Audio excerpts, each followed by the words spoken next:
My name is Josh Klemons. My company is Reverbal Communications. I help brands of all shapes and sizes find, hone, and tell their stories online. So I do a lot of work in the political space, but I also work with nonprofits, businesses, solopreneurs, writers, musicians, whatever. Anybody trying to do a better job of navigating the digital space, like that's where I live. And one of the strongest tools in my arsenal these days, meaning my client's arsenal, is Facebook groups. For a long time, I've been very excited about what Facebook groups offered, but it was extremely limited. Like the vision was there, but not the toolkit. And over the last, I would say 18 months or so, the toolkit has really started to catch up to the vision. The vision is it's a place to bring people together, but the toolkit was extremely limited, and that is no longer the case at all. So I'm going to walk you through that and a whole lot more as it relates to Facebook groups. Again, if you have any questions, you can use the chat if you want, but I probably won't see them, but I am watching the Q&A. So feel free to ask me to clarify or elaborate on anything. I'll either do it in real time or I'll let you know it's tabled till the end. But I do want to make sure we're all, it's always harder to do this when I can't see y'all looking back at me. But yeah, this is a topic I am very excited about. So with that, let's jump in. So here's what we're going to cover today. What are Facebook groups and why do they matter? How to set up a Facebook group, managing and engaging your group, moderating your group analytics, some things to try and consider, and then some group examples. So we're going to hop right in. Okay, so first of all, what is the difference between a Facebook page and a Facebook group? It's a question I get all the time. A Facebook page is a stage. You are standing on that stage and you are screaming into the void, trying desperately to get people's attention and then to keep their attention. It is your job to entertain every single person that shows up to listen to what you have to say on that Facebook stage. But a Facebook group is a party. Now, hosting a party is still extremely hard. It's not an easy thing. It could even be harder than hosting an event where you're on stage the whole time. You've got to make sure that the right people are there, that the wrong people aren't there. You've got to make sure that the food is good, that the music isn't too loud, that people feel like there's enough to do that they don't want to leave. But what you don't have to do is be responsible for every moment of every conversation. And that is a huge difference between standing on a stage where everybody's looking to you, waiting for you to tell them something, and a party where you have brought together a group of people who are all passionate about one topic, who can then converse on that topic all night. And you go to a party, you might not even see the host, but you're still going to go home talking about what a great party it was, and you're still going to love that the host threw it, even if you never got to see that person.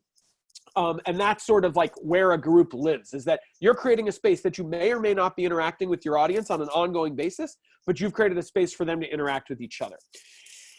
Mark Zuckerberg back in 2017 said that time spent is not a goal by itself. We want the time people spend on Facebook to encourage meaningful social interactions. It was actually a pretty famous thing he said because it was them pivoting towards this, essentially. They started making, around this time, he said, we started making changes in that direction last year, but it'll take months for this new focus to make its way through all our products. The first change you'll see will be a newsfeed where you can expect to see more from your friends, family, and groups. Now, I am a huge social media nerd. If that's not clear already, I hope it will come to be in the next half hour or so.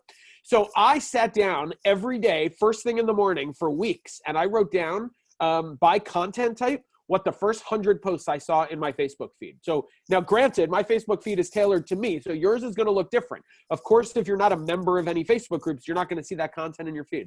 But as just a regular user who engages with all kinds of content, this is what I found.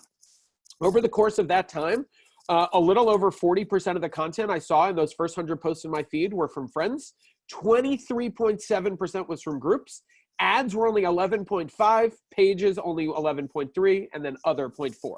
So you'll notice that group content got through my personal feed more than pages and ads combined. And that's because Facebook has made it very clear that they want us spending time in groups. It's a safe space where we can get together and talk about things we're excited about. So if you weren't already excited about groups to some degree, I hope that this will lead you in that direction.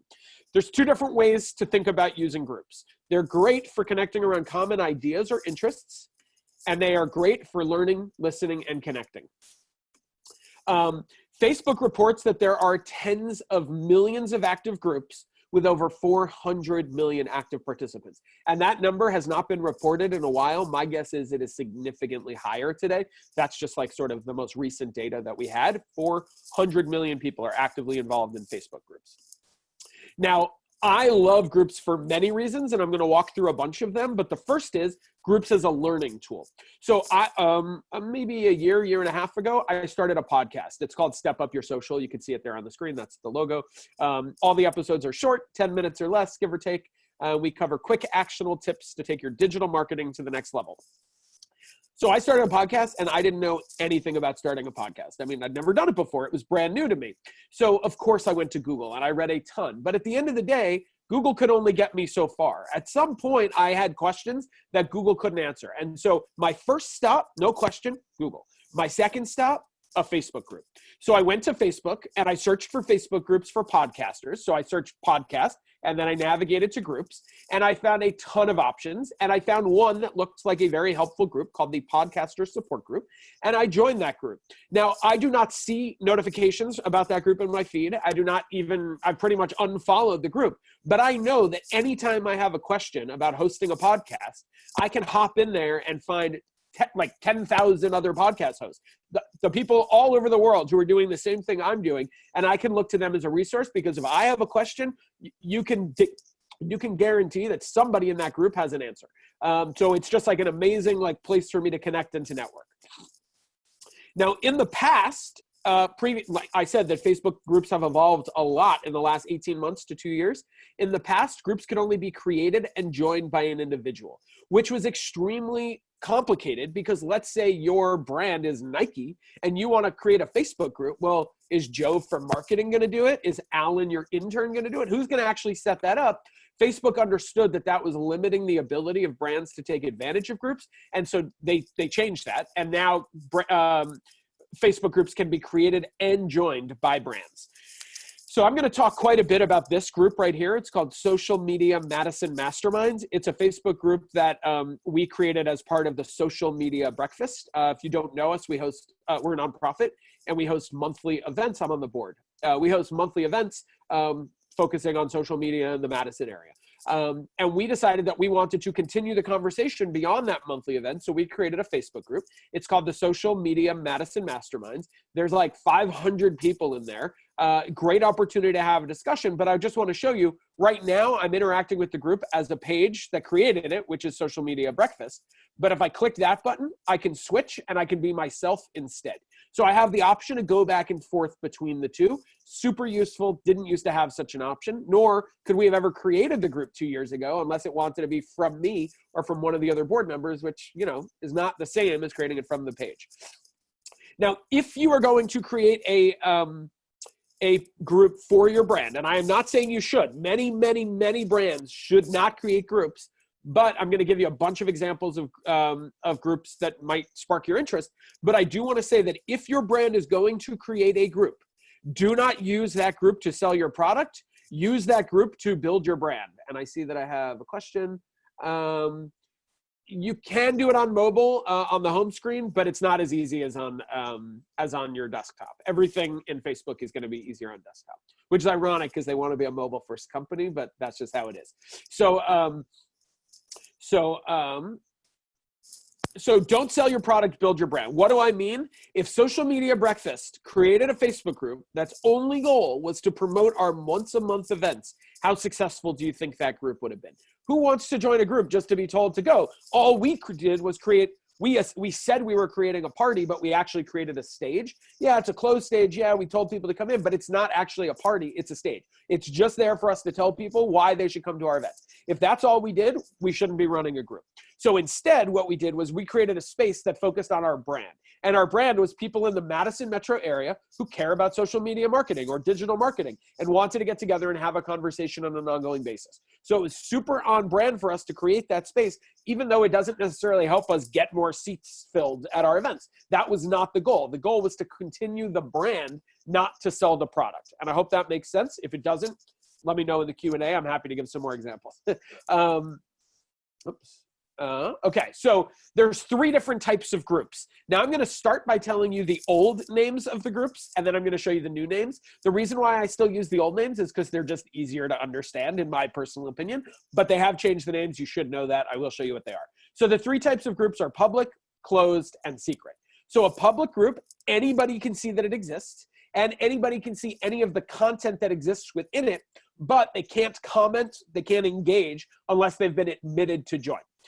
So a public group it's got windows, but those windows are closed. So you can see in, but you can't jump in. A closed group has no windows. It has one door. Everybody can see that the door exists. You can see some things like what the group's about, like its description. You can see who the admins are, and based on privacy settings, you can see which of your friends are in there, but that's it. If you want to know what's going on inside of that group, you have to be a member. A secret group, there's no way to know it even exists unless you're invited in. Now, again, I'm going to show you examples of all three of these groups, even the secret one. But yeah, a secret group, the only way to know it even exists is to be invited in. Now, Facebook changed the names of these groups a few months ago. They are now called public visible, private visible, private hidden.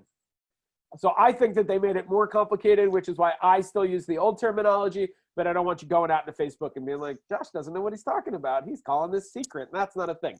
Secret is now private hidden. Cool?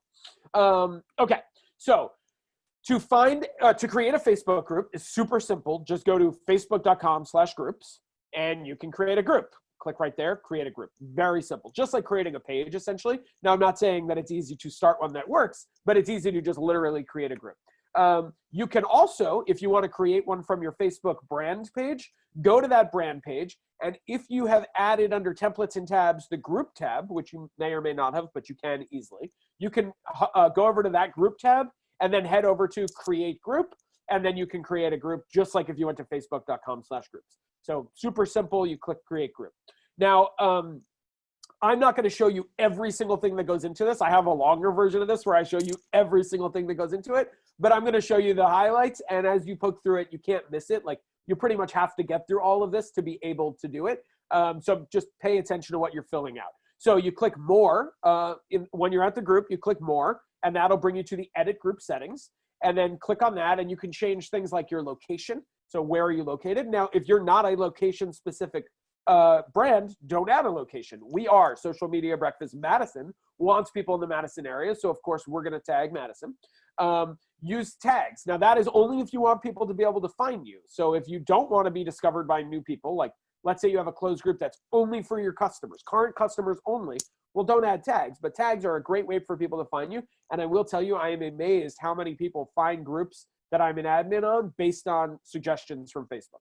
Believe it or not, Facebook is very good at this, and they will send you, they will help people find you once they have a pretty good understanding of what a good group member is. You can choose things like your color, your icon, there's all kinds of things in there. You can also change your URL, so it's not just like facebook.com/group/ a bunch of letters and numbers, but it's Social Media Madison Masterminds. Now, you can ask pending member questions. It is totally up to you if this makes sense. You need to think through your own strategy. But if you do want to ask questions, by default, you can ask up to 3. Now, anybody can ask to join and not answer them, but you will see their answers when they go to join.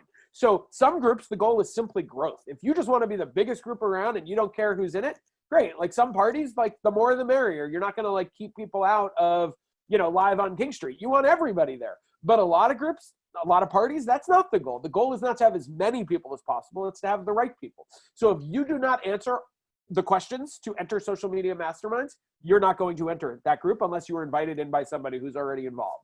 Because if you can't be bothered to answer them, you're probably not a good fit for our group. So again, it's totally up to you how to think about it. Now, some questions you could ask, and again, there's no right or wrong here. It's what makes sense for your brand, but some potential questions. How'd you hear about this group? How long have you been in the field? Where do you live? Like if it's your location specific. Where do you work? If it's industry specific. What's your favorite blank? I ask people, the Social Media Mastermind group, we want to know what your favorite social platform is. If for no other reason than that if you can't answer that question, you probably are not going to enjoy being in that group. Like if you can't have a conversation about social in any way, and it's fine to say, I like them all, here's why, or to say 2. It's not that we're like being snobby about it. It's just we want to know that you're engaging with social. If you're not on any social channels, this group's not going to be helpful for you and vice versa. What do you hope to get out of this group? That's not a question I've asked, but I've heard from other admins that it's a great way for them to figure out what kind of content to create for their group because people say what they're looking for when they join. What's your email address? And I'd be very wary of asking people's email address, especially if you're telling them it's required if you're just starting out. But if you're looking to grow your group and you know, let's say you've already got enough people, you've got critical mass, and you don't necessarily care about more people joining, but you do want to grow your mailing list, you can try. But, you know, some people aren't going to want to give you their mailing list email, and so be it. Like, they might not join the group. So it's up to you to decide what makes sense for your group. Now, Facebook a while back added the option to add in rules, not just write them out, but actually create standalone rules. And there's some pre-written ones that you can use, or you can write your own. So for rules, you can do things like, these are from Social Media Masterminds. Jobs must be in the jobs thread. Events must be in the events thread. And we'll talk about threads in a minute. We don't accept pages, only people. Even though I told you pages can join, we want to talk to people, not to pages. Some groups, pages are great, not this group. Permission settings, you can make it to where anyone in the group can post, or only admins. But bear in mind, if it's only admins, then again, you've essentially created a stage, not a party. You can set up post approval. I am in groups that are huge groups that require approval. And you know what? It's kind of annoying as a user, but I'm telling you right now, it raises the level of quality of the content, because you don't have anybody spamming it because an admin went through and said, yep, this is good content. Yep, this is good content. So it's up to you, like, what kind of level you need to be at. They actually got rid of stories for groups. So this is just an old screenshot. You can pin a post just like you can on a Facebook page. So in this pin post, which is what we have, it sort of welcomes it, it sets it up, it links to the threads. And then you'll also notice that we ask people to introduce themselves. So instead of having every new member start a new thread introducing themselves, we ask people to introduce themselves right in this thread. This intro post is where we ask people to say who they are when they join the group. So I got a question from Ayelen, Bravo. Would you ask for email addresses if it's for a group only for employees of a company to interact? Yeah, I mean, yes, or you could just say, like, do you work for this company, yes or no? Or you could say, what's your job, like, and if you can look it up. But yeah, sure, asking for an email address to confirm it, that's fine.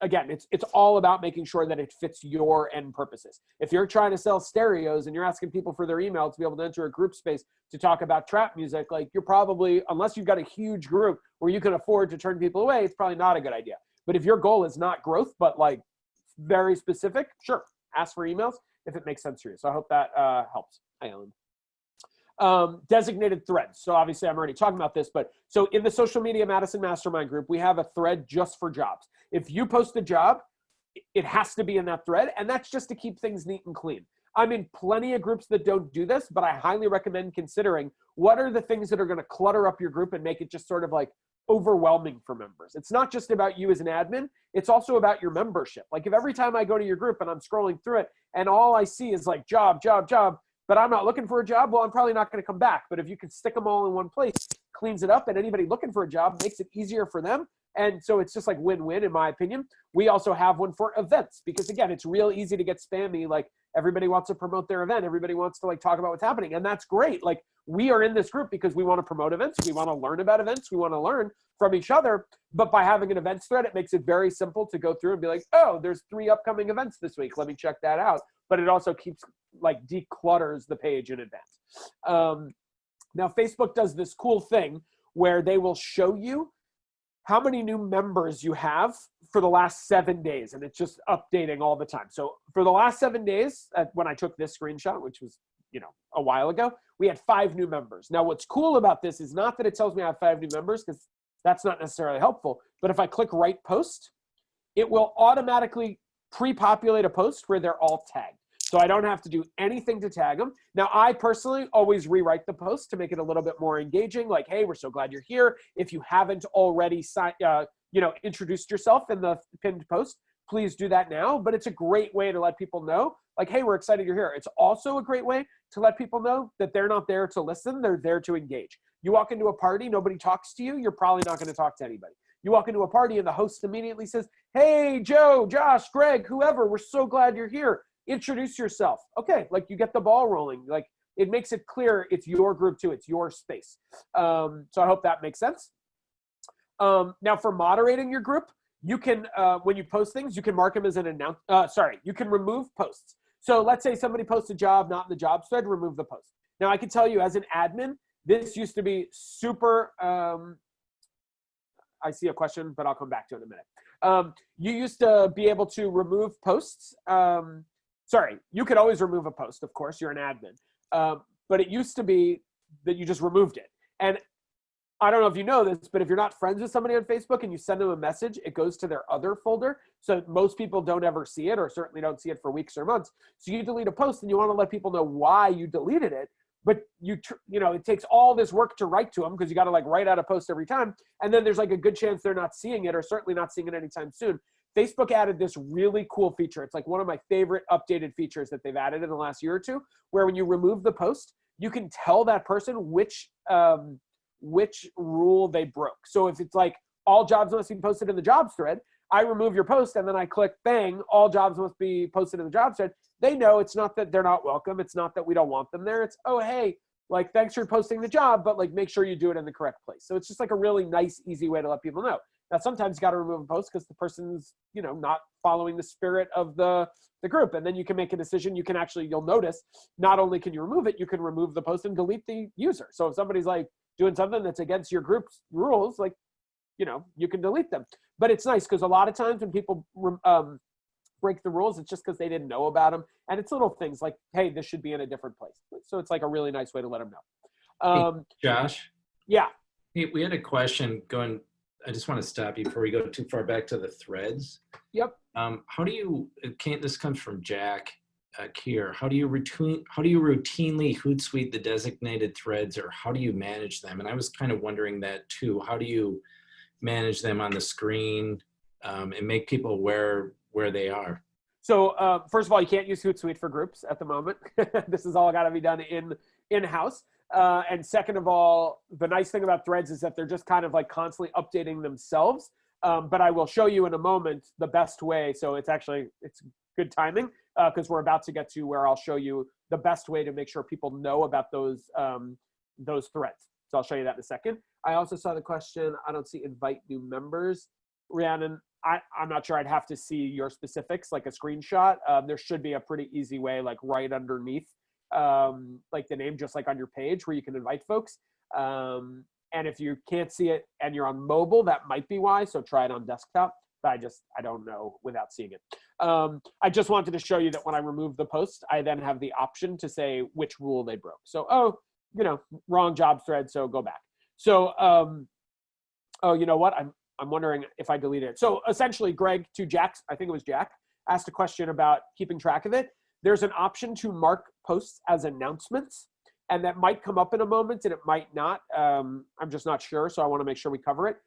When you mark a post as an announcement, it goes into the left-hand side of the screen. Like there's a special menu where you can find things like members or posts. And just like on a Facebook page, you could see videos or photos. There's one called announcements, and you can actually mark things as announcements. So they're more likely to show up in everybody's feed at the outset.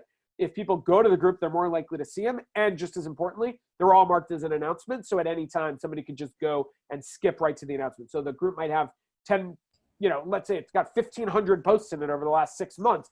Overwhelming, click on announcements. There's only 5 things marked there. So you can like very easily keep it flowed. The other thing that I do to make sure that threads are very easy to find, the important ones, is that I put them all into that intro pinned post. So it's like that intro pinned post lists where the job thread is. It lists where the events thread is. If there's a training thread, it lists where that is. Like anything I want people to be able to find, because then if somebody's like, wait, I can't find this, it's like, yeah, go to the pin post. Super simple, super easy. Even if they had to ask me, I can very easily tell them where it is instead of having to say, oh yeah, it was from June 30th and whatever. Like that's not helpful to anybody. So I can very quickly like drive them back there. Okay. Now, go ahead. Oh, thank you. Oh, sure. Thanks, Greg. Okay, so one of the many things that Facebook added to make groups more powerful was analytics. Now, these screenshots are old. I'm not going to lie. You can see like this is from September 2019. But when I took these screenshots, you can see that our page was growing regularly. So we were going in the right direction, which is all that you can really ask for when it comes to analytics like this. You can also see how many new members we've gotten in the last 28 days, how many posts, reactions, comments, and shares, and Facebook will tell you who your top contributors are. So they actually even have badges and things like that, just like on Facebook pages now. A lot of this stuff is coming symbiotically. Like that was something that rolled out in groups and then was brought into pages, as opposed to analytics, which started in pages and rolled into groups. So anytime Facebook sees that a feature is helpful for one place, they ask themselves, would this be helpful anyplace else? And analytics is definitely helpful, especially if you're running it for your business and you're trying to understand, like, is this a good use of my time or my team's time? Like, should we be spending time here?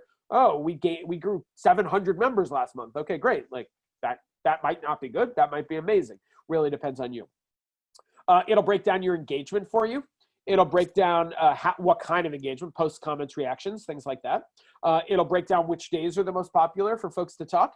It'll break down what times are the most popular. So just like helpful information. Now, I really like this screenshot. I covered up all the names just out of respect to them. But you'll notice these are the top posts in the Facebook group that I'm talking about. So it's the top 6 posts. And if we were in person, I'd make somebody shout out what it was. But since we're not, I'm not going to play games because the only person who can answer is Greg. And that's just not helpful for anybody right now. So what I love about this is that you'll notice the top 6 posts, only 2 of them came from us. If all 6 of them came from us, I would actually see that as an indication that the group was not working, because we shouldn't be the only ones talking in it. Not just talking, but actually like engaging folks. If every post on our top post was a social media breakfast post, to me, that would mean that we threw a party where we just asked everyone to come listen to us talk. That is not what's happening here. Instead, what's happening is we threw a party and people felt free to conversate with each other. Now, obviously, we can still weigh in. We can still like get involved. Like we're still part of the conversation, but we're not trying to own the conversation. And if we were, I think that this would look very different and that group would have stopped growing pretty quickly, because nobody wants to be in a group that's just hearing you try and sell your product. They want you to be in a group that you can build your brand. So you can also see demographics. And y'all, just a reminder, I can't see the chat, but I can see the Q&A. So if anybody has questions, by all means, drop them into the Q&A and I will do my best to answer them. Or Greg will report back to me, either way. So you can also see things like demographics. So you can see what percentage of men and women. You can see what country, what cities people live in. Can be very helpful information if you're trying to decide, should we be opening up in another market? What's, who's more interested in our product? Men, women, age, things like that. So here are some other things to consider trying in your group. I'm by no means telling you to try all these, but these are other things you can think about. Contests and giveaways. I will come back to that question from Megan in a minute. So some other things to try, contests and giveaways. So, people like that stuff. If you've got a way to like engage people, that can help the algorithm show you the love you want, where you can like push people up. So you got to engage them. That said, be aware of engagement bait words. Facebook hates the following 5 words. If you didn't know this, you should. Those 5 words are like, comment, tag, share, and vote. You used to see posts all the time that said, tag your friend to win 2 concert tickets, tag your friend to win a pizza, tag your friend to win whatever. And all of a sudden you stopped seeing that a couple years ago. And that is because of engagement bait. Facebook essentially said, you can still use that language, but we're not going to show it to you. I lost the question, but here it is. Okay, cool. Okay, so contests and giveaways. Whoops. Member shoutouts. So like if a member is in the news for doing something cool, or if a member does something helpful in the community or in the group, whatever, like let them know that you think they're great. People love shoutouts. Like, there's no downside. Weekly brag posts. So plenty of the groups I'm in, like both as a member and as an admin, don't do this, but I do see this in a lot of groups, especially big groups. Weekly brag posts can be really nice. So essentially like that podcaster group I'm in. If every time, there's like over 10,000 people in that group. If every time somebody had a new episode, that group would be nothing but an endless stream of new episodes being shared in there if that was like an option to do. So one of the rules is don't share your new episodes, except during our weekly brag post. And they don't call it a brag post. They call it a share post or whatever. But once a week, she says, great, anybody have any posts they want to share? Anybody have something they're excited about for the week? I have found that some groups love these and some groups just can't be bothered. You'll get the sense of your group. Ask your group if they want them. Literally, like do one and say, is this interesting to y'all? And more importantly, pay attention and see if they actually post or not. If folks love to talk about the great work they're doing, great. Some folks, that's not why they're in the group. You need to understand the group, not the other way around, right? The group's not going to understand you. You need to like understand the party you're throwing. ask open-ended questions. Yes, no questions are fine. Like sharing data is great. Like new study, new whatever, but like open-ended questions are a great way to get people talking.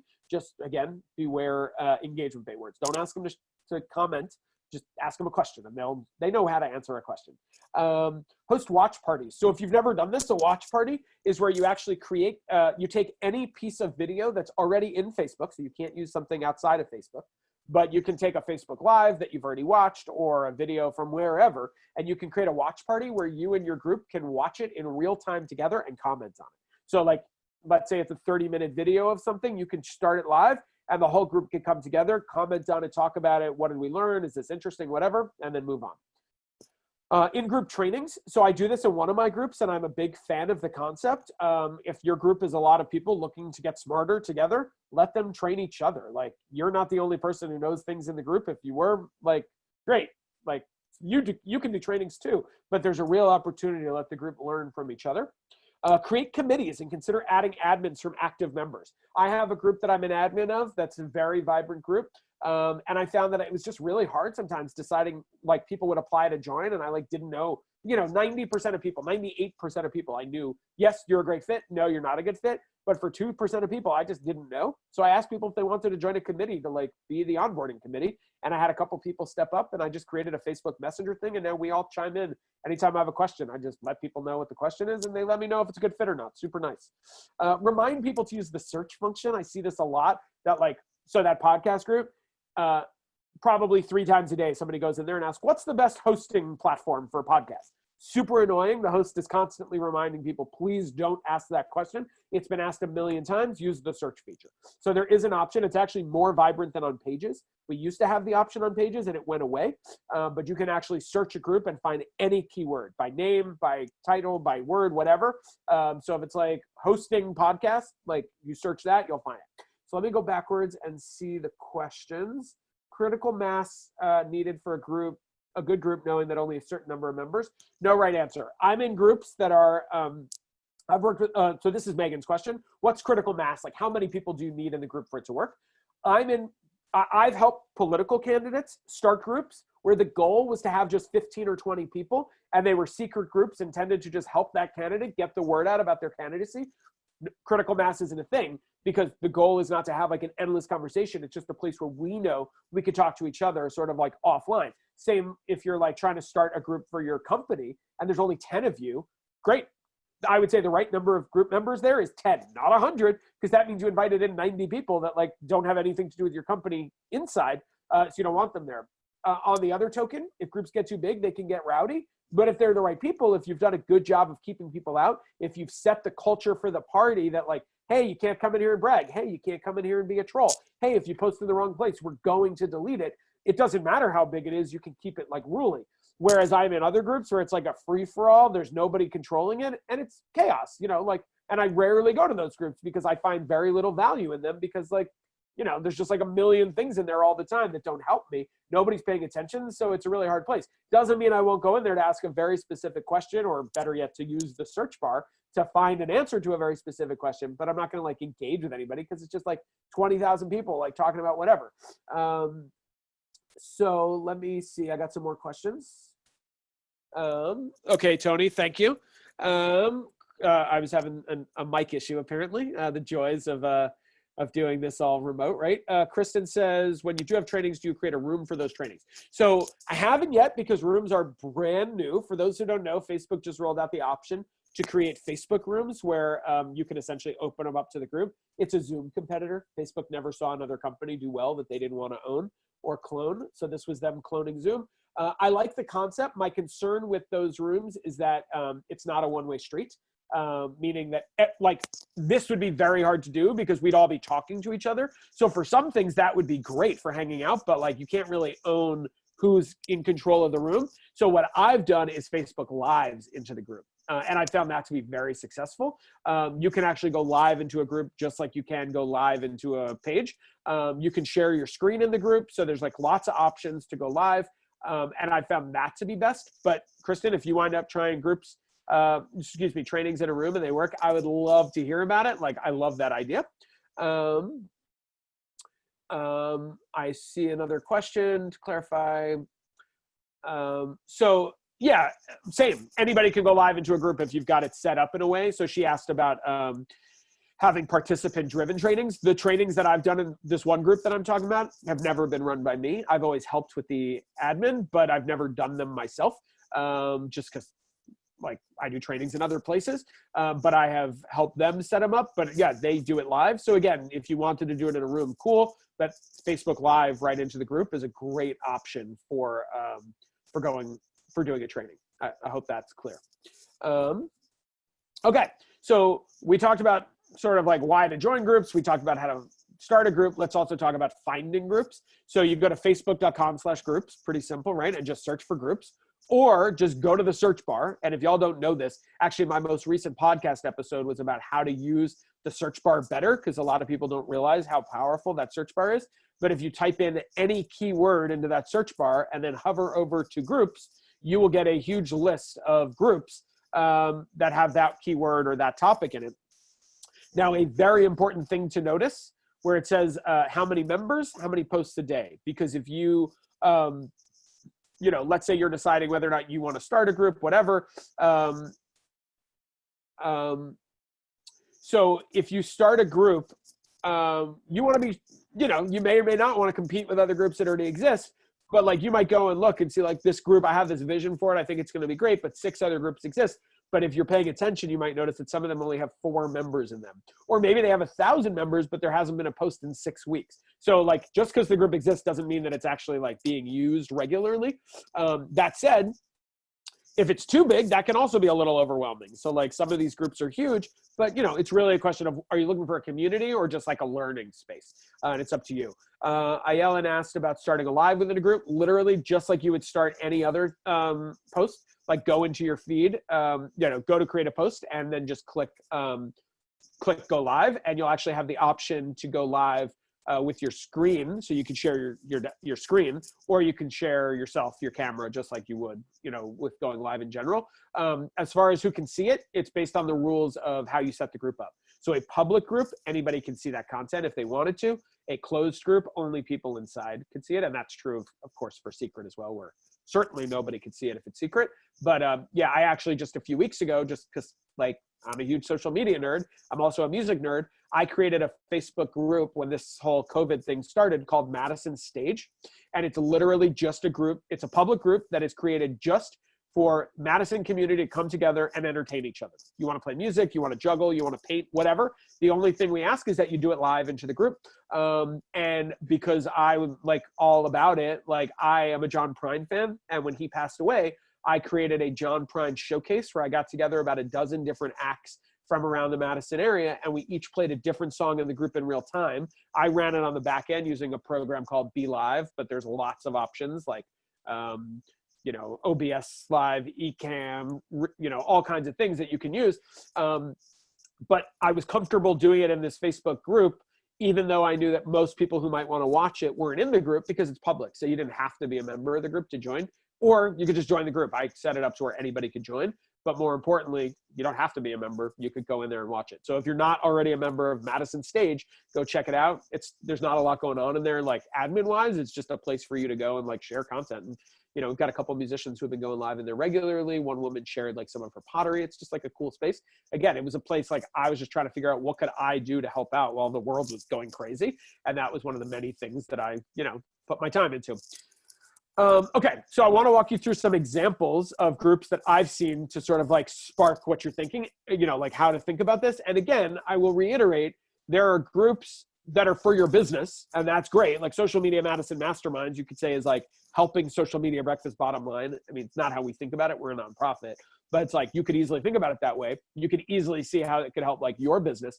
But again, I would say that most of the groups I'm in, most of the time I spend in groups is not about my business. Like Reverbal Communications is not in those groups looking for clients. Instead, I'm in those groups looking to learn, looking to be on the cutting edge of my field, looking to keep up, looking to like find other people who are doing similar things that I can learn from. Like Facebook groups are not how I grow my business. They're how I grow my skill set so I can grow my business. And that's how I think of it. But I'm going to show you some examples of businesses that do use Facebook groups to grow their business that hopefully, will be helpful, and happy to talk through some more examples.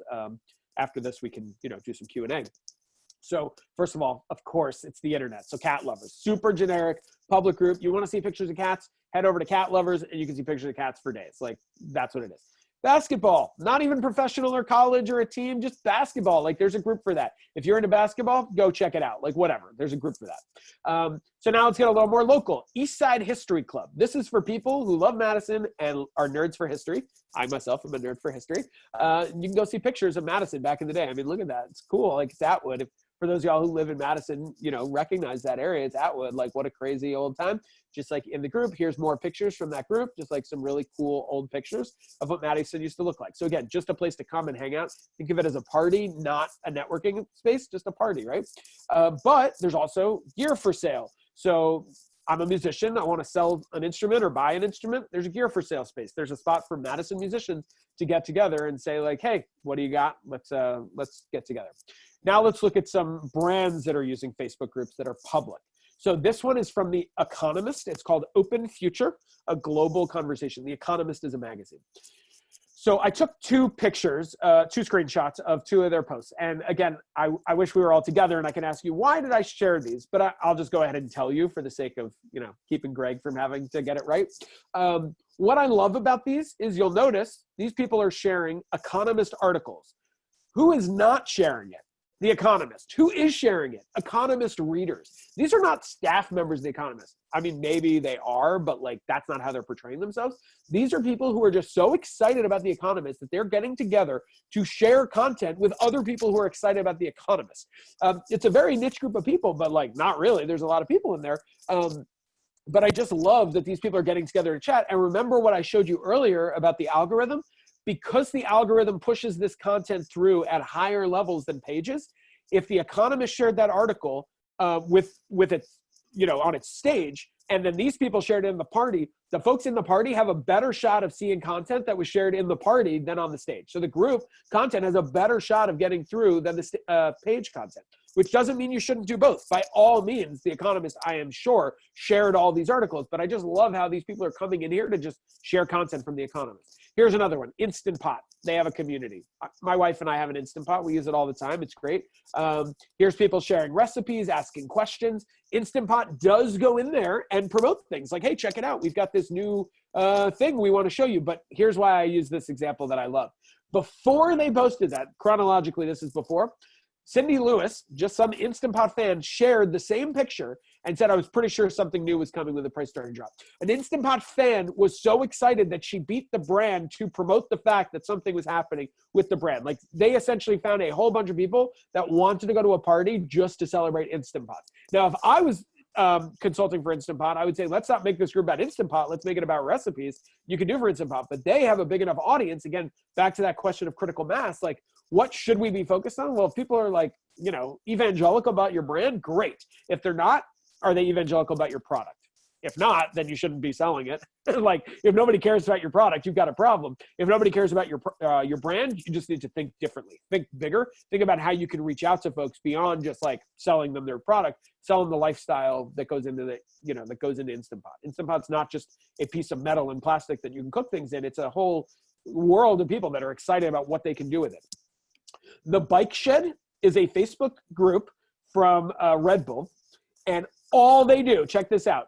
Here's the description. The rules are simple. Post a picture of your bike and let others comment on it. That is it. There's no mention of Red Bull in this group, like none. They don't even really post in the group. It's just a place for people to share pictures of bikes and, of course, videos of bikes. And here's a bunch of content. There is a ton of people in this group. The beauty of this group is Red Bull knows that when you see this content in your feed, you're going to think of Red Bull. There's like a connection. But they also know that their brand is not Red Bull. Their brand is adventure and outdoorsiness and like going crazy and like, Red Bull gives you wings. Here are a bunch of people that have wings. They could not possibly create this content themselves. It would take an endless amount of work for an ad agency and an endless budget. Instead, they said, hey, you guys just do what you love and we'll create the space for it. And Red Bull has created an entire community of people that just love to nerd out about bikes. It is so cool. I love this example. Fitbit. Now, Fitbit could have had a national group where they talk about like why you should be walking more, like ways to get outside. But they realized at some point that a national group didn't help them, and instead they created local groups. Now, this is a screenshot of a bunch of them. There's a bunch more. They essentially created local community Fitbits groups for the obvious reason that somebody in Denver doesn't care about what's going on in Seattle, and somebody in Minneapolis doesn't care about what's going on in San Francisco. So they have to do a whole lot more work to engage all these groups. But their thing, again, Fitbit product is a bracelet. Their brand is getting outside. Their brand is activity. Their brand is walking. Their brand is nature. So they are creating spaces for people to share their favorite trails in the town, for them to share like this bike thing that they're doing or this event. Like they created a bunch of small spaces for people to talk about their community. So to the question of critical mass, like it would have been easy to be like, no, we just need one big group and we want as many people in there. But they realized that that was not going to get them nearly as far as having a bunch of groups that each one focused on their local community. So now let's look at a couple groups of closed, and we're almost done. I just got a couple more minutes, then we'll do some Q&A. So some examples of closed groups. If you're a high school yearbook teacher and advisor, you've got a spot you can go to converse with others. If you're a Milwaukee Brewers fan group and you don't necessarily want the whole internet to know your opinions, you can join that group. If you're addicted to The Office, head on in and check out some content. Lonely Planet has a group that I love. It's called the Lonely Planet Travelers Group. If you're a traveler, it's like a non-miss because it's just people asking questions about travel. No guidebook in the world could answer the kind of questions that get asked in here. And the beautiful thing about this, if you're looking at it from an ROI perspective, like what's in it for Lonely Planet? Well, guess what? You get on a plane randomly and fly to Peru, and you get off the plane and your first question is like to your Facebook group, like, oh, hey, how do I get to Lima from here? Which book do you think you're likely to buy when you go into the bookstore to buy it? Are you going to buy the, the Brahmers, whatever, or are you going to buy The Lonely Planet? You're going to buy the book from the company that's been helping you out all this time. Like they're not asking for anything in return, but they know that they're staying top of mind, and all these people that are traveling are going to see them as a resource, and that's their whole thing. They're a resource. Yeah, they want to sell you that book, but that's not all they want. They want to help you be a better traveler, and they've created a space to do that with this group. And it's a very vibrant group. If you're doing any kind of traveling, check it out. Domestic or international. Obviously, nobody should be traveling right now. I'm talking about in a pre and then post-COVID situation. So I talked about this group obviously a lot, but it's a great example of a closed group. We keep it closed because we want to be able to have like real conversations. Sometimes people ask questions and like, you don't want your boss to know that you didn't know that thing, and that's fine. We're all there to learn together, and like, so ask away.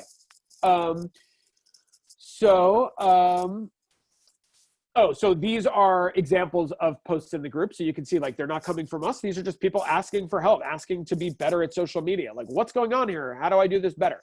Okay, so then secret groups. So secret groups are great for vulnerable or sensitive topics. They are great for political groups or organizations. If you don't want people to know that you exist, you must go secret. And again, it's really called private hidden, but we're going to call it secret. They're great for private communities. You absolutely do not want to grow organically. So a private community you do want to grow organically should be a closed group. A private community you don't want to grow organically could be a closed group, but it could be a secret group. So I'm going to give you two examples. The first is called Pantsuit Nation. My guess is half the people in this video know what this is, and the other half, that's fine if you don't. Don't feel bad. It was the Hillary Clinton Facebook group that was created. Over 3 million members, very curated. Like, not most posts don't get through. Like, you have to get approved to get in there. Like, their point was not to just create a giant space. Their space was to create a place where like women could power each other to like talk about, what it meant to have the first woman president. This was before the election, but it still exists today. I don't feel bad talking about it now because the election happened. And then I want to show you one more example. And again, I do work in politics, but who I support is irrelevant. Like, I don't get into politics in the context of like, I'm not advocating for or against anybody. I like political candidates and campaigns who are good at social. So that's what we're going to talk about. It doesn't matter what side of the aisle. So I'm not for or against Yang back when he was running or today, whatever. But Yang did some really interesting stuff. And I want you to see why Andrew Yang was so successful on the internet. And this closed group. So it was not a secret group, but it essentially functioned as a secret group, which is why I use it as an example. So this was, I went into his Facebook group, I got access to it, and this was just content after content after content talking about hashtag Yang Media Blackout. So for those who don't remember, yeah, like that was just one, 10 seconds. I could have gone for 25 minutes, just endless amounts of content about Yang Media Blackout. For those who don't remember, he got a ton of press about the Yang Media Blackout. All these people were talking about Yang Media Blackout. When I say people, I mean like the media. CNN was talking about it. Vox was talking about it. Media was talking about it. That didn't just happen. It happened because his supporters understood the power of the internet, and they got together and they forced the conversation. They forced the media to talk about the candidate that they supported. Now, the group was called Yang 2020 Basecamp. And again, it was a closed group, but it essentially functioned as a secret group. So you go in there and you could see all this content about Yang Media Blackout. So here are some examples of the Yang Media Blackout. People were talking about, like, this is how people use the group. Folks were doing a straw poll. Hey, head over there and support Andrew Yang. Let's hit the comments before it gets too crazy. People saw an opportunity to like raise their person up. It wasn't just about Yang Media Blackout. It was also a way to just promote him online. And a huge part of his success was that he was able to mobilize people online in a way that like nobody else was able to do. And this Facebook group was a huge part of that. There's a good post to drop some Andrew Yang support. These are supporters. That one is a moderator, but not a staffer. I mean, maybe he's a staffer, but I don't think he is. He's not an admin. He's a moderator. These are just people that were excited about Andrew Yang and just wanted to talk about Andrew Yang and support him, and they're telling each other how to do it best. Go to the comments of this post and defend Yang. Like, what an amazing army of people like that sprung up to like support their candidate. And then last one, and I love this one because this guy's a conversation starter. That's like his badge. He is not staff, and he's asking people, hey, have you donated today? Like these people are like super committed to Yang. It was a huge part of why Andrew Yang stayed in the race for so much longer than senators and like top tier candidates, was because his community just like organized the hell out of him. So with that, who's ready to host the party? Greg, I see a couple questions here, but I'll turn over to you and take it from there. Well, you can go ahead and answer. It looks like Mary's got a question. Did you get to that one? No, and I didn't get to Ayelan's last one either. Yeah, For company, do you recommend a close? Oh, maybe I did answer that. Like, it depends on the company. You know, if you're talking about AmFam, closed is probably fine because it's going to be hard to get in front of all those folks. If you're talking about a company of 12 people, secret's fine. It really doesn't matter. The main reason not to do closed and to do secret would be if you think that like your customers are going to find it and it's going to be awkward if you can't join. Like American Family Insurance, nobody's going to think it's weird. They can't like jump in with your with all of the you know, all the folks that work there. But if you're a smaller company and you're trying to have an internal conversation, secret's probably better. But there's no wrong answer. I certainly wouldn't do public unless you want everyone to be able to see it. Mary asked, any quick best practices for setting closed groups rules? Should we get particular out of the gate, or do most people joining a group have an understanding of common sense conduct? So Facebook actually pre-creates a bunch of rules that you can accept or reject. My recommendation would be to have a couple very simple ones at the outset, just because, like, again, the main reason to have rules, not the main reason, but one of the main reasons, is that when you remove a post, you have the option to say why, and it's just a really easy way. So if somebody breaks a rule, you don't have to tell them why. You can just click that button and they're done. You can also ask people, like, you know, like, what other rules do we need as a group? Like, the more the group feels invested in the group's success, the better the group is going to function. I can guarantee you that. So creating a bunch of rules from the top down is fine. Creating a bunch of rules from the bottom up is better. But yes, I mean, you know, every group I'm in, there's a rule, no trolls. Like, if you're going to be a jerk, we're going to kick you out. But then it's a question of like specifics for the group. What makes sense? The events thing, that's something that happened organically. We realized like people were posting events constantly, and that's great. We want people to post events. We just don't want them cluttering up the space. So we created a thread for it that became a rule. It wasn't one when we launched. And then one more question. Oh, Kristen said, great webinar, exactly what you needed. That is so exciting. If it's a group I should be a member of, let me know. And if not, good luck and keep me posted. And always reach out with any questions. As I think it's clear, can talk about this stuff for days. I'm a huge nerd on social in general and Facebook groups in particular. Greg, I have not been following the chat. Were there any questions in there? No, I think that's about it. Somebody asked, are you going to share the deck? I'm not, but drop me an email or sign up for my mailing list and I'll send you some resources for sure. Okay. And you continue to refer to yourself as all these niche nerds. You're like a history nerd and a music nerd. Is it fair to just refer to you as a nerd in general, or? Hey man, if the glasses fit. I'm very comfortable nerding out on topics that I think are worth nerding out on. I'm a bluegrass nerd. I'm all kinds of things. You know? Amy Q said, yes, Josh is a big nerd. She's my homegirl nerd, so she knows what's up. I did have a question for you though. Sure. What, what is a success metric? What have you seen that clients really say, yeah, okay, I can see we're making progress. This is good stuff, because I don't see the tie-in as much, to the bottom line with a lot of Facebook groups. So what have you seen that clients respond to in terms of success metrics? So again, like, it's so easy for me to use the social media breakfast one because it's just like such a clear, obvious, like public one. It's great. But I've got another group that I work with that's like in a nonprofit space, and they just wanted to create a space to like become the experts in that field. They wanted people to see them as the expert. So we created the Facebook group that like made it clear this is the spot. Like, I was blown away that I'm not going to get specific about it out of respect to them, but I was blown away when I started searching that a group for this didn't already exist. It's like something that in their space is very important and popular. And I just couldn't believe that nobody had already created the space. So what I always say is if somebody already created the group, great, join it. And if they didn't, even better, start it.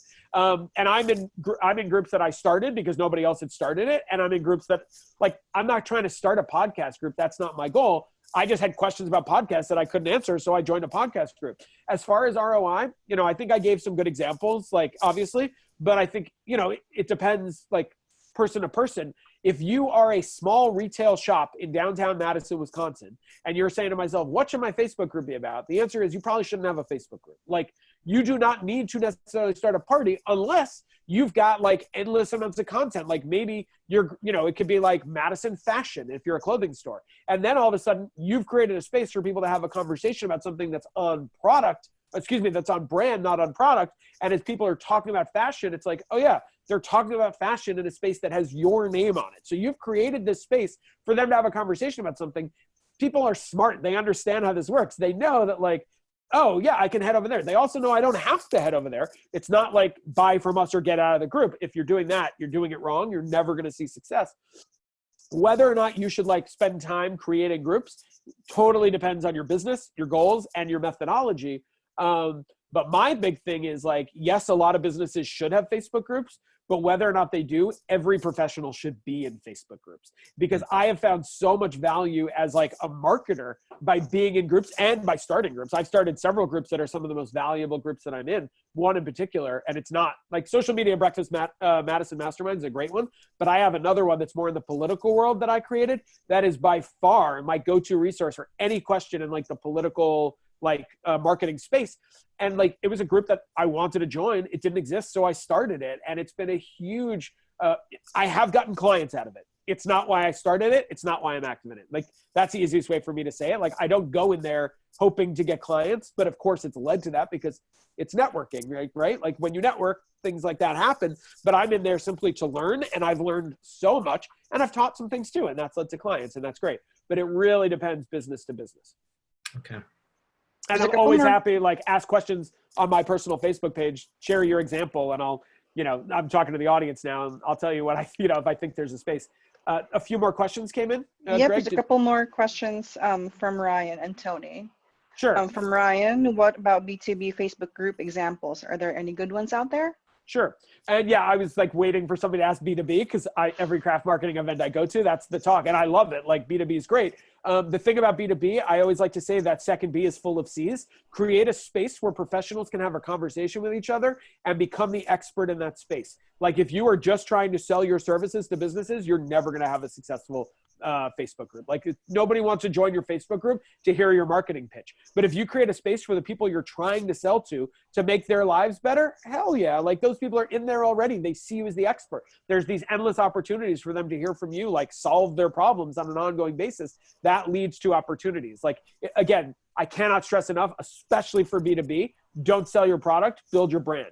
If you are trying to move your product, trying to sell your SaaS, software as a service, or trying to sell your like enterprise features, and all you're doing is talking about your features, who wants to be in that? Like you're asking people to come to a party that's actually trying to sell them a timeshare. Nobody wants to go to a party that's all about a timeshare. They want to go to a party that's fun. And if they happen to be able to learn something or meet somebody that can like help them be better at their job, you better believe they're going to take advantage of it. And I know that because the example I just gave, where, I'm in groups where I've like answered questions that have led to gigs. That's not why I was in the group, but it's a nice like feature of it. I hope that's helpful, Ryan. Tony asked, have I seen nonprofits and associations be successful with groups at their membership? I think it depends. yes, I think that there are plenty of nonprofits out there that like use groups. I think if you've got a nonprofit that can create content that's relevant to your audience, that's like relevant in an ongoing basis, having a group that's essentially, if I understand your question, Tony, if you can create a group that adds value, that can become part of why somebody should become a member. But for a smaller nonprofit, that's probably not realistic. So like either focus on like, so let's say you're like the Henry Vilas Zoo. I actually don't even know if they're a nonprofit, but I think they are. The Henry Vilas Zoo, I don't know if they have a Facebook group or not, but I could totally see that they could have an open Facebook feed that just every day shares pictures of animals and it's fun and it's cute. And they also ask you to share pictures of your pets, like whatever. It's a space for Madison, pet lovers. Whereas they could say like, nope, you can only join this group if you're a paying member and you'll get exclusive benefits. So like anyone can see the penguins, but only you get to see the penguins eat, or like fun, cute things, or like you get to like watch us give them a bath like once a week, things like that. But it really just depends on like your bandwidth, because if you're trying to like, you cannot promise your Facebook group's going to add value if you don't have the time to make sure that it does. So just be very careful about what you promise your audience is my best advice there. I have a question for you, Josh. I mean, Sure. You made a lot of great connections. I don't think people talk enough about the referrals you can get and the connections you can make just personal on Facebook and on LinkedIn. Again, like you go to a party, Greg, you and I have like hung out in like enough places. I know this happens to you. I go to a party. If it's like in Madison and there's like, like it's a small town, I can't be there 45 minutes without somebody being like, oh, that's that Facebook guy. Oh, that's that social guy. And all of a sudden I'm talking to somebody. Now, bear in mind, I love social. So I am happy to just talk social with them. I do it with no ulterior motive. I'm not the guy who's going to be like, oh yeah, you can book me for an hour. Like, no, you want to talk Facebook groups at a party? Fine. You want to talk Facebook groups after the party? Like, let's talk about that looks like. But yeah, I can talk Facebook groups all day. Facebook groups are like that. Like I answer questions for people in groups because it's just like, yeah, I want to help people be better at this because they're helping me be better. And that has definitely led to client acquisition for me. But again, if you are there for client acquisition purposes, I can pretty much guarantee, just like if you go to networking events for client acquisition, you're going to fail. And if nobody has told you that in the past, I am telling you that right now. Nobody wants to buy anything from you at a networking event. They want to learn from you and like connect with you and have a good time with you and enjoy having a beer with you. And if they enjoy those things and then they realize, oh, you know what, I actually need that person's services, they are very likely to call. If they don't enjoy their time with you, they are very unlikely to keep your business card. That business card is going in the garbage the second they leave because you spent the whole party trying to sell them a car. Nobody went to the party to buy a car. But if you're the guy telling me all these things I should be doing better to keep my car up to date, and then I need a car, I guarantee you're my first call. I might not buy from you, but you're my first call. Like that's how the world works. And Facebook groups can be a great space for that. If you keep on adding value to people's lives in those groups, you're their first call. Again, you still got to have the offerings like to close the deal, but like you're never going to get the shot if you're just constantly saying like, oh, hey, we offer that service. Great. Good job. You offer it. Now tell me something I don't know. Right. I mean, we create a lot of top of funnel content and it just seems like a goldmine place to find experts on a topic. Like I said, most of the groups I'm in that are the most valuable are not client facing. I am looking for places where people are smarter than me that I can learn from. Those are the best groups I can be in. I want to be in groups where I know some, like podcast hosts. Yeah, I know a lot about hosting a podcast. I've been doing it for a while now, but I am not the expert. But I know where the experts are. And if I have a question, I know for a fact that those experts can help me out. And that's true of like everything that I'm passionate about. I can like go find a Facebook group where somebody can answer my question. Again, where Google stops, Facebook groups start. And that could be a really helpful way to think about like just from your like learning, like as you're trying to continue learning in this journey. I mean, we live in a digital world. The world's constantly changing. If you're not keeping up, you're struggling. We all know that. Facebook groups are a great way to keep up. I have a question, I think, before I leave here and drive 40 minutes home. I hope I have an answer for you. Let's hear it. Yeah, so like I've heard it's a very good topic. It's very, because I'm a marketer, I use social. So I've heard you like say, okay, do this and do that. So if you were to tell someone like 5 things of not to do when they make a Facebook group, just like bullet points, like elevator speech, what are the 5 things that, hey, if you have a Facebook group, don't do, and go? I would just make it one thing, and that's don't make it a place to try and sell your product because you'll fail. Perfect. You'll just waste your time. Like, you'll be really frustrated, really disappointed. Your boss will be mad at you, and you'll spend all this time thinking like, oh yeah, I'm going to sell my product, and nobody's going to buy it because it's not helpful. So the most important thing you can do is think about it from the outset. Is this going to be something that could be helpful to somebody? That's the first thing. The second thing I would recommend, and it's a distant second compared to that first thing, is like, think really closely about how you set it up. Do you have the right rules in place? Do you have the right username? Like, like, are people going to be able to find it like organically versus just being told about it? Set up all the infrastructure, because it will make your life easier. And if your life is easier, then your audience life will, it's a better space.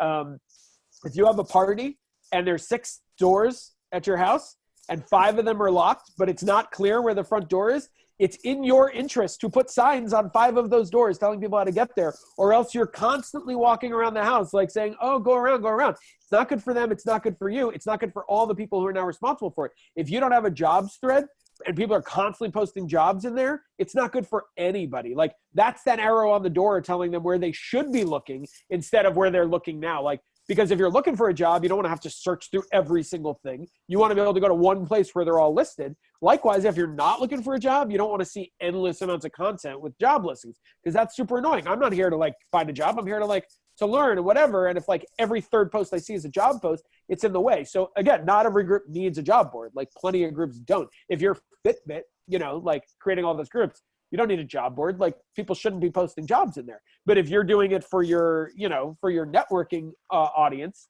it can be a really nice, nice component to like make it clear for people what you should be doing. That makes sense. Yeah.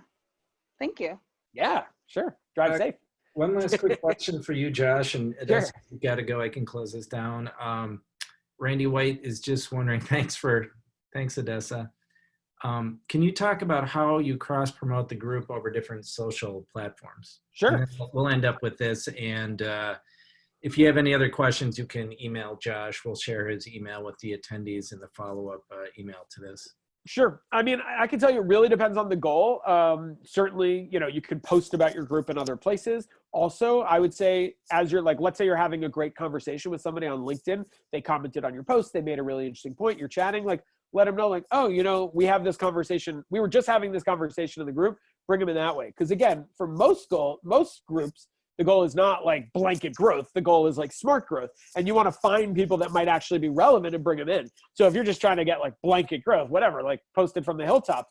But, it's more about targeting. And I think that if you're, find yourself chatting with somebody on LinkedIn or Twitter or Instagram, wherever, like, let people know. I'll also tell you, one of the best things you can do to grow a group is let the people in the group know that they should be inviting people into the group. Because if you're the only one inviting people in, you're going to struggle. You only know so many people, and why create a spot for them, especially if it's for client acquisition? Why create a space where you're only inviting people you already know? The whole point is to find more people. So give people incentivize people to invite others, because that's a great way to like grow the group. And so again, then suddenly not like the other day, somebody tagged me on Twitter.